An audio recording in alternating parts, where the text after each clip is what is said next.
在基督耶穌降生的日子，為大家獻上聖誕特輯，借着歌曲一齊迎接聖誕節。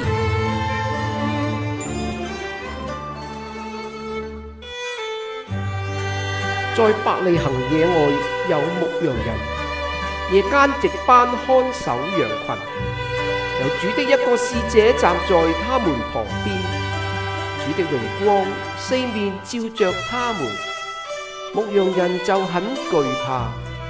那天使對他們說：不要懼怕，看哪，因為我報給你們大喜的訊息，是關乎萬民的。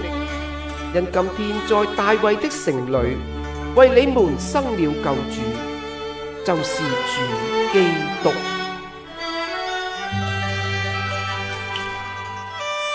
牧羊人，今天親見基督他降臨，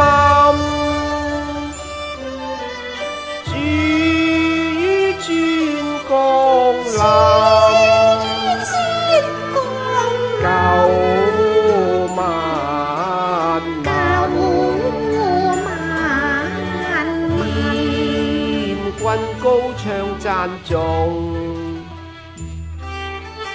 榮耀啊，盡歸於神。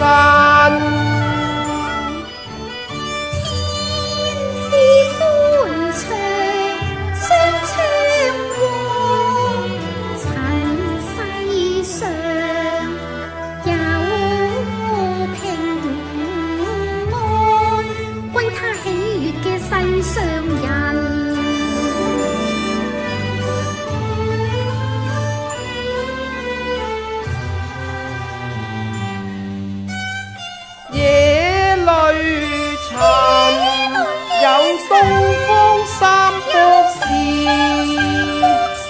得見於馬槽耶穌降生，遵主囑咐臨世上，旨意成全全奉獻。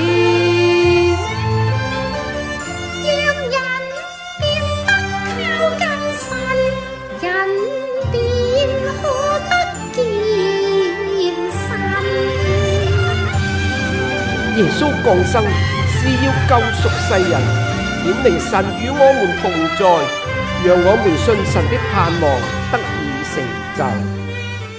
信心可待神永在，神是信實，一切眾聖因，主來救世間萬民。